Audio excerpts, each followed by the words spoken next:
That is absolutely delicious. Make sure you cook this. It is the most delicious vegan food you could ever want to eat. Today we're cooking Saag Aloo from the No Bones Jones cookbook.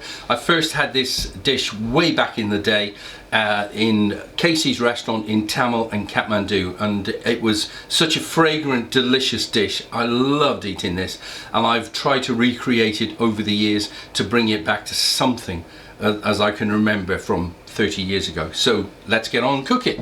So I've got 4 potatoes quartered, peeled and quartered into my pan, and now I'm going to add teaspoon of turmeric, and on top of that I'm going to add some boiling water, and these will be ready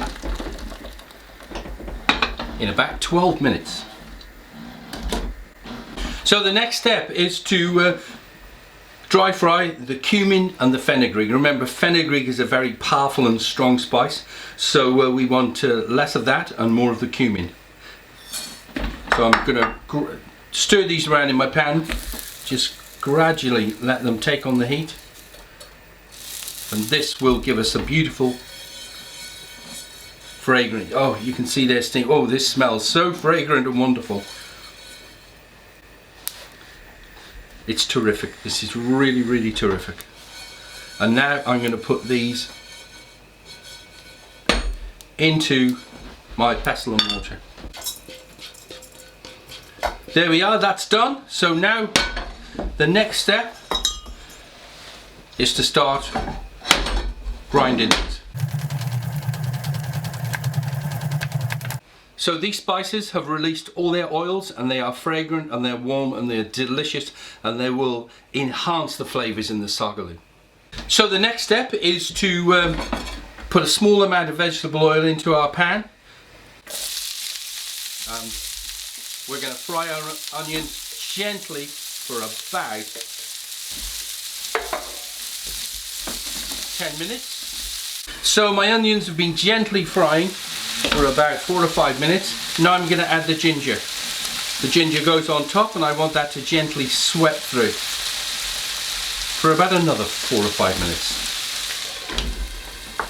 So already the ginger is giving a delicious fragrance. So we're just about ready for our fenugreek and cumin to go in the pan. I give it a gentle oh my golly gosh, this does smell this smells so wonderful. Ooh. There we go. So I'm going to put that back on there and leave it for another few minutes. My ginger, spices and onion have been cooking for about several minutes, and now I'm going to add frozen spinach. I use frozen spinach because I can keep it in my freezer, and all this can be made from store cupboard staples. So I'm going to add my frozen spinach. I'm going to leave that in there for a few minutes, spread them around, put a lid on them, and just quietly let them defrost. The next step, mustard seeds into 2 tablespoonfuls of hot oil. And now these are going to pop at 190. I'll just check with my thermometer. Yeah, and this gives off a beautiful fragrant aroma. That's the word I want, aroma.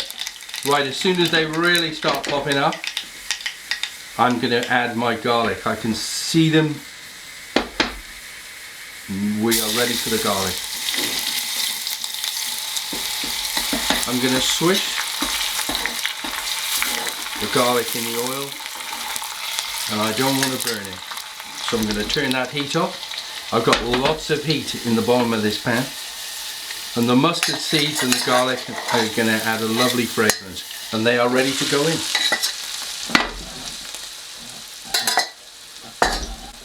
Next step is to gently stir them in.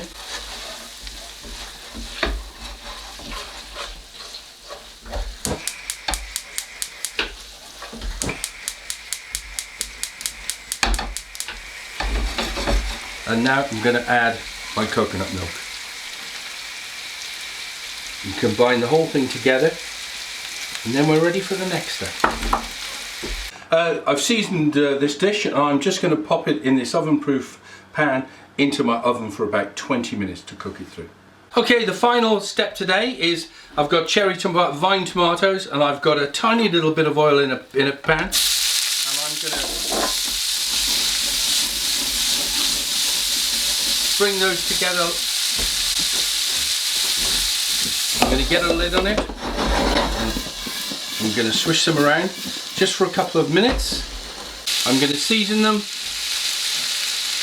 and I'm going to put a little bit of sugar on them, and I'm going to cook those for another 2 or 3 minutes, and then I'm going to put them on top of my saag aloo. Right, the next step is my saag aloo is out of the oven. It is piping hot, and now I'm going to put a few of these delicious tomatoes on the top. This adds great colour and another layer of flavour.